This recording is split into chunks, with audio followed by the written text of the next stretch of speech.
Well, Paul says that 400 people saw him all at once. 400 people saw the crucifixion? No, saw the resurrected Jesus. Yeah, 1 Corinthians 15, Paul says that Jesus appeared to the disciples, and then he appeared to 400 people all at once. I mean, if we read the Gospel of Luke and the Gospel of Luke and Acts, so same author wrote these both documents, he says that Jesus was walking around teaching them for 40 days after he was resurrected from the dead. And so these are written within a time period when you have people who would have seen Jesus' ministry, who were there, say, at something like the feeding of the 5,000, who could have been able to verify or debunk some of these things that are being said. And you go from a bunch of scared guys who, because Jesus wasn't the only messianic figure who arose and claimed to be the Messiah. Right. There were a number of individuals both prior to and after Jesus, but they die and the movement dies with them. Wes Huff's statements lack credibility. It lacks historicity, and I really wish that he would actually go and speak with someone who would actually challenge what he is saying, because he has been held up as the great apologist. So let me tell you why Wes Huff is messing up on the credibility of his statements. The first thing he is saying that Paul writes that over 500 people, he said 400, but the number is 500 people, over 500 people witness a resurrected Jesus. 1 Corinthians 15 verse 6 is what he's quoting. But when you start reading 1 Corinthians 15, what you see is that Paul is saying that it was given to me. It was told to me that Caiaphas saw him, that 12 other disciples saw him, that 500 people saw him, and then that he saw him. So it is not him getting this information from any of the witnesses, but it is him retelling what other people had told him, much like the same way that all these stories are merely being retold up until the first time anything that we can qualify to say was written, which is decades later. The other part that put us in question when you start to quantify the information is the fact that church tradition holds that Paul died between 64 and 67 CE. Scholastic consensus hold that the book of Luke was written either between 60 and 80 CE or between 80 and 90 CE. It is between those time frames that the book of Luke is written. And Luke is described as being a companion of Paul and not an eyewitness to any of the events of Jesus. Because Paul is also not an eyewitness. They are neither eyewitnesses to the resurrection, to the walking, talking of Jesus. So everything that they are proclaiming is hearsay. It's coming from someone else's perspective, someone else's subjective opinion.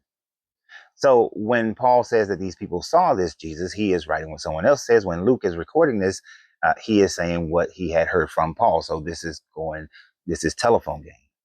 And since none of these things were written in the earlier lifetime of Paul or anyone else who would have been able to come and challenge it, because I want you to do a little bit of math and think about this.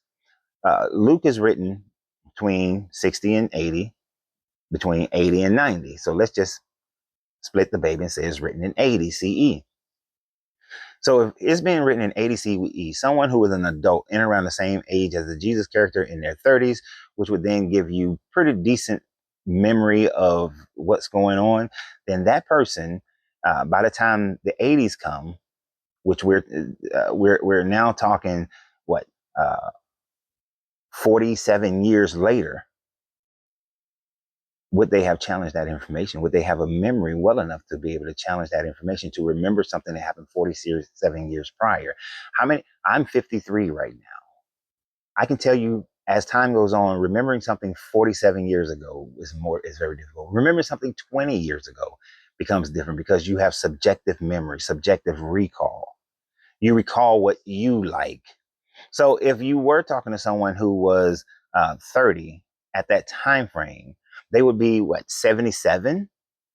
You'd be asking a 77-year-old to remember what they saw 47 years prior. And the younger they are, the less likely the memory can be verified or accepted as truth. Now, if a person was already in their 50s or their 60s during that time frame, and you're writing this in your 80s, and let's say a person was 50, now you're saying that person is 97. If the person was in their 60s, now you're saying there was 107. So those would they have been those who would have challenged this information at the time frame that it was written in 80 CE? No. And if it was written in 90 CE, even more so, no. So what we have here is a problem by him making the emphatic statement that there would have been people who were alive that could have challenged it. No, not at the time frame. They would have been people alive, but would they make for a good challenge? The answer is no. But prior to that, the stories were told by word of mouth. Prior to that, it depends on where you are. It depends on who's telling the story. Everybody wasn't connected. They didn't have the internet. They had Roman roads that would allow for information to traverse large, huge spaces very easily. But what they didn't have was an interconnected system of communication that allows for people to be able to challenge things.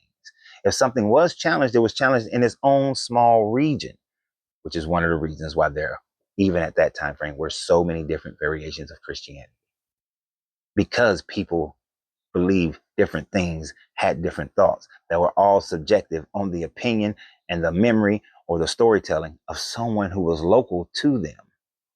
So to infer that Paul's writing were worldwide and everybody believed the same is a false accusation, not accusation, but it's a false account.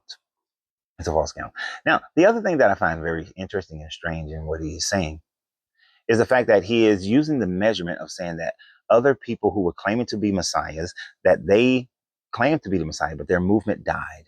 And therefore, since Jesus' movement continued, then that is verification that the Jesus movement is true.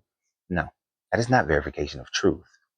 If that was the case, then I could claim that Islam is true, because Islam has continued on for the last, 1400 years after the beginnings of it, with credible resources at the time frame of who could have challenged him.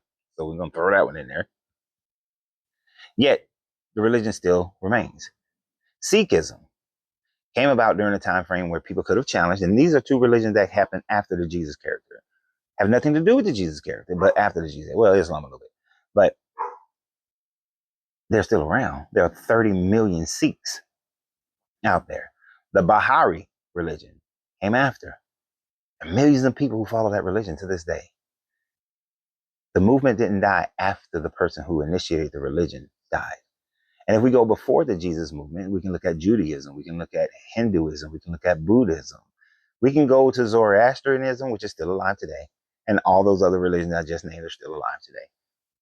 There are several religions that are still alive today that live beyond the messenger. And therefore, if that is your criteria for truth, then you have to say that each one of those other religions are also true.